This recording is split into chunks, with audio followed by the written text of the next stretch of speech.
बाबा साहब देख रहे हैं आप, आज फिर वही हुआ।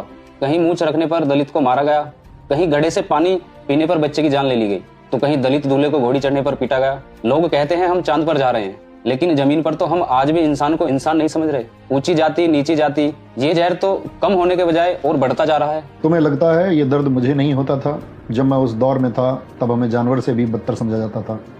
हमारी परछाई से भी लोग दूर भागते थे। मुझे लगा था कि अगर मैं कानून बना दूंगा, सबको एक बराबर खड़ा कर दूंगा, तो शायद लोगों की मानसिकता बदल जाएगी। लेकिन आज देख रहा हूँ कि मैंने कागज पर तो छुआछूत मिटा दिया, लेकिन लोगों के दिमाग से जाति का कचरा अभी तक नहीं निकला है। पर बाबा साहब, लोग तो ये भी कहते हैं कि ये सब आपने सिर्फ अपनी जाति के लिए किया। उन्हें ये समझ ही नहीं आता कि आपने कितनी मुश्किलों से ये सब तैयार किया। उन्हें क्या पता संघर्ष और ज्ञान क्या होता है बेटे। लोगों को लगता है कि मैंने सिर्फ आरक्षण की बात की। उन्हें बताओ कि जब मैं कोलंबिया और लंदन में अपनी रातें काली कर रहा था, तब मैंने द प्रॉब्लम ऑफ रूपी जैसी किताबें लिखी। ये वही रिसर्च थी जिसकी नींव पर आज तुम्हारे देश का रिजर्व बैंक ऑफ इंडिया अर्थात RBI खड़ा है। सिर्फ यही नहीं, आज तुम्हारे खेतों में जो पानी आता है, जो दामोदर घाटी और हीराकुंड जैसे बांध बने हैं, उनकी नीतियां मैंने ही बनाई थी।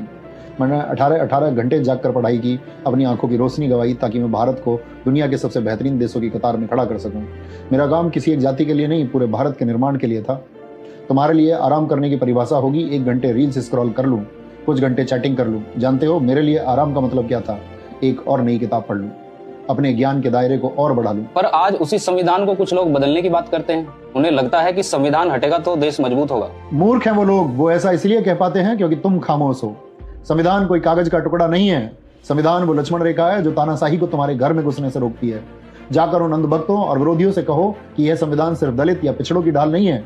जिस दिन यह किताब हटी, उस दिन कोई नियम नहीं बचेगा। फिर जिसकी लाठी उसकी भैंस होगी। आज जो गरीब, सवर्ण या मध्यम वर्ग का आदमी पुलिस की आंखों में आंखें डालकर बात करता है, वो इसी संविधान की वजह से है। या रूल ऑफ लॉ है। अगर संविधान गया तो तुम सब, चाहे ब्राह्मण, शूद्र या दलित हो, सब गुलाम बनोगे। उस दिन इंसान की कीमत खत्म हो जाएगी और पुराना दौर लौट आएगा। और याद रखना, मैंने तुम्हें वोट की ताकत इसलिए दी थी ताकि रानी के पेट से राजा पैदा होने की परंपरा को लात मार सको। मैंने चाहा था कि अब राजा वो बनेगा जो काबिल होगा। लेकिन अगर तुम गुलाम बनने को तैयार हो तो गलती मेरी नहीं है, तुम्हारी है। बाबा साहेब, हम शर्मिंदा हैं। हम आपके संघर्ष को भुला बैठे। हम जातियों में बंटकर एक दूसरे का गला काट रहे हैं, जबकि आपने हमें इंसान बनाने का सपना देखा था। हम विज्ञान छोड़ पाखंड में उलझ गए। शर्मिंदा मत हो बेटे, और अपना सिर मत झुकाओ। मुझे कमजोर और रोने वाले लोग पसंद नहीं। मुझे वो युवा चाहिए जिसकी रीढ़ की हड्डी सीधी हो। अगर मुझे सच्ची श्रद्धांजलि देना चाहते हो तो एक वादा करो, जाति का चश्मा उतार कर फेंक दो। अपने पड़ोसी में दलित या ब्राह्मण मत देखो, उसमें एक इंसान और एक भारतीय देखो। और सबसे बड़ी बात, पढ़ो, खूब पढ़ो। इतना पढ़ो कि कोई नेता, कोई धर्मगुरु या कोई चैनल तुम्हें बेवकूफ ना बना सके।